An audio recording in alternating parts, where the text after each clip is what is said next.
Hey all, it's Dinosa again with Jersey Shore Season 3, Episode 11 on that. And there's really not really much out to really report in this episode, other than a couple of things. Um, it was kind of a recap, but it's kind of an add-on to the same old Sammy and Ron thing, which we've been playing out for the last 2 years. They're on, they're off, they're on, they're off. It doesn't really matter at this point on that. But anyway, here's what, and forgive me my voice here, it still sound bad on that. I wish I could talk like this normally, but I can't. Anyway, what happens was the episode starts off where Vinny wants to take Polly to their family in Staten Island, and they're drawing down. They're like, I never knew Staten Island was an island until I got there, and yeah, it really was an island. So they got there, and everybody's having a good time. It's an Italian meal, great Italian food. There's tons of food. They ate up, meet the whole family, and which they loved. They thought it was a great time. Which there's this one dude there that, I don't know, I don't think he was Italian. He looked Irish, but he seemed like pissed they were there. It was kind of funny, but he just seemed angry. I don't know what it was, but he was a bald-headed guy. I don't know, it was weird. I think I couldn't figure out why the camera's focused on him, and I think he's probably somehow an effect on next season, but we'll see. So anyway, they go up to Staten Island to meet Vinny's family. Polly loves their family. They meet Uncle Romy, or the Vinny's uncle. He's a badass. They're like, hey, what's up? They have great food and all that. And Ronnie and the rest of the girls all go to the gym, GTL. They have pedicures and all that, spray tan. Mike's left in the house all alone. So Mike decides, I'm going to pull a prank on this. You guys got the cheese thing, I'm going to do something to you. And he was pretty clever about this. He let Jenny's dogs out and let them piss and crap and everything all over the house. And he fed them there with peanut butter and I want to say fluff. I want to say marshmallow. I don't know if I'm 100% or maybe even Miracle Whip or something, but I'm not sure what he used. But he got them so they just drain fast and go to the bathroom everywhere. So they went bath everywhere, and he's looked laughing on that. This is so funny. They're like, lean cuisine, we haven't gotten caught. I won't stitch you out. So it's kind of funny on that. So there's poo and everything. The girls and Ronnie come back, like, what's that smell? And they say poo and piss everywhere. Michael's like, I was asleep. I don't remember anything. What are you talking about? And then they're like, whatever. Mike did it. And they're like, I don't know what you're talking about. I didn't do jack on that. So anyway, and then it goes back to Vinny and Polly coming back from Staten Island, that they have to leave and everything is cool. And then they come back. So that's kind of the beginning part here on this whole thing, but that's not really kind of what I want to talk about. The rest of the middle part was more them being social. Ronnie, Sammy, and the other girls actually went out on the beach, and they actually met a place which showed a penguin. And one of the questions, what kind of animal is a penguin? Well, it's a bird, but everyone kind of stood there like, I don't know, I don't want to sound like a dumbass and say the wrong answer. Which I admit, I probably would have thought about that, but it is a bird on that. And this was like a baby penguin, so this wasn't a whole king size. It was just a cute little pocket thing. It was funny on that. And they're, oh, it's so cute. I want to take it home and all that. And then they got a little stuffed penguin. So anyway, they go there. They have their good times. They're laughing. They're enjoying here. So then they go to the club on that. And this is where things get ugly. And this would take some explanation. Mike meets up with his friend Arvin, who at the club, which I think is Karma, which he hadn't seen in a while. I was like, what's up? They called him the Muscle MacGyver. No, seems to know everything. And Arvin says, where's Sammy? And Mike's like, what? Where's Sammy? I'm supposed to meet her here. He's like, what? Hold on.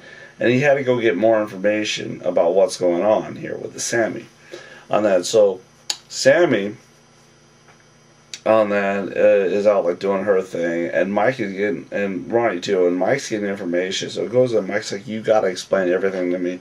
what's going on? He's like, you got to be kidding me. And he's like, let me see the text. He's like, are you, wow. I don't believe this. So he gets Jenny here, which actually this was a really cool move of Mike, is he brought over Jenny. He said, look, everyone's going to think I'm starting shit. Mike is one thing, yeah, he's a situation, but he's trying to air this out on that because largely Sammy and Ronnie have been so played out. He is airing this out, so he gets it out there, so he get this thing done with on that. He brings over Jenny and says, look, this guy has been saying blah, blah, blah about this, and he's supposed to meet her here. And Jenny's like, really? Okay. And he says, can I see the phone? Or can I see the text? And he shows her the text. She's like, oh my, she did. She did. It's like her number and her text, so she totally did. On that, I don't know what else was on the phone. On that, but here's the funny thing: when they get up, they're like, "Come on, Alex," and his name's Arvin, and they're like, she's like, "Oh, whatever," and it's like, "Yeah, you know what she thought of him, whatever, dork." And then, so anyway, what they do is they go get all the other roommates except for Ronnie and Sam and start telling them, says, "Hey, look, this is getting out here. This is going to get ugly," and what happened is that they tell the roommates, then they tell Ronnie and Sammy. Alright, my opinion, the way this should have really been handled is Jenny should have got Sammy, pulled Sammy aside, Ron should have got Ronnie, Mike should have gotten Ronnie and pulled him aside. Because really, the rest of the group did not really need to know about it. It was none of their business, but they're being directly affected. So I understand Mike's logic. I would have gone out a different way where I've pulled the direct parties involved and said, look, you've been doing this. You got caught. You need to tell Ron. And give him a chance to tell him to their face. And then Mike goes over and tells Ron, said, look, the guy's no joke. I've seen it. I brought Jenny over to confirm it on that. We're not BSing you. And that's my opinion. That's how I would have handled it.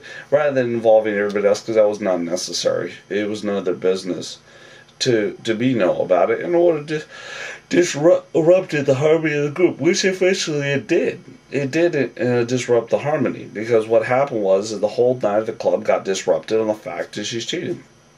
So basically this thing all gets blown up, and they're like, oh, let's talk to this guy. And Sam is in denial, hell. She's like, I did not do it, he's my friend. I didn't do it.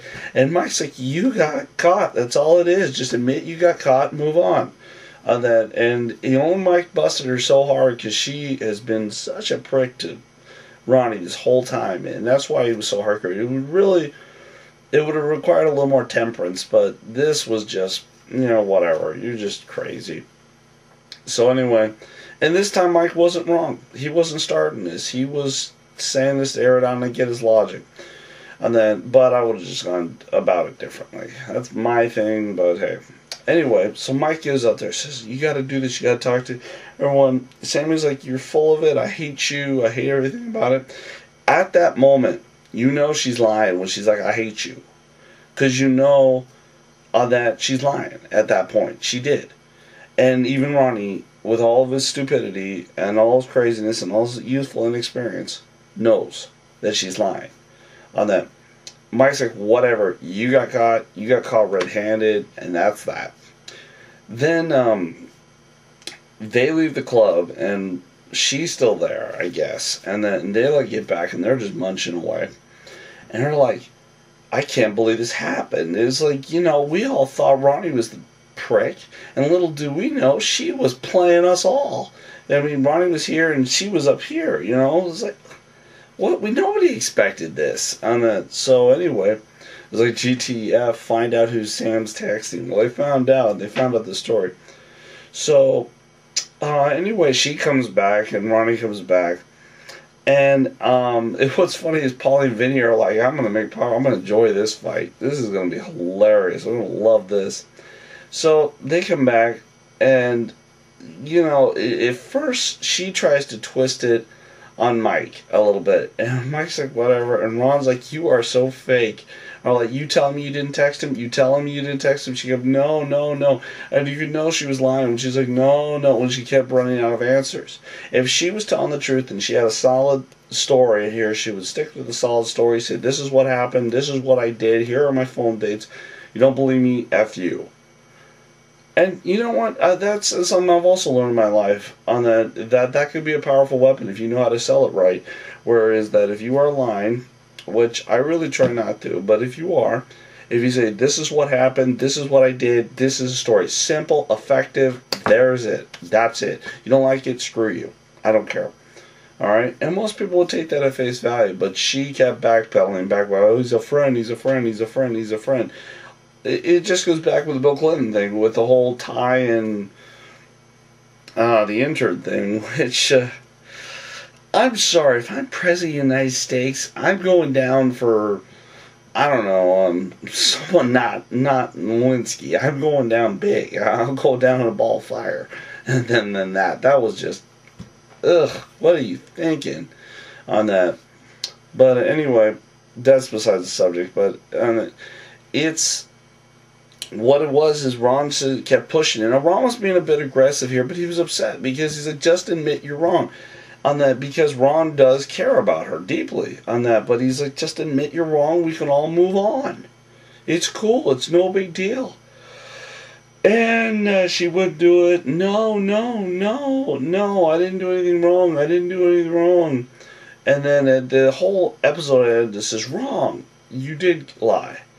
And that's kind of how it ended. And this episode was left on kind of a cliffhanger, but at the same time, it shows how when you're lying, it gives a good example is when you're lying, and then how people backpedal, and how people try to do something. You could tell a difference in the tone, even myself, and then you could tell a different tone, you could tell the line, you could tell this. The difference between truth, to be a really, really good liar, you have to work on tone, eye positioning, and facial expressions. Because if you're lying, those are the three things that will give you away.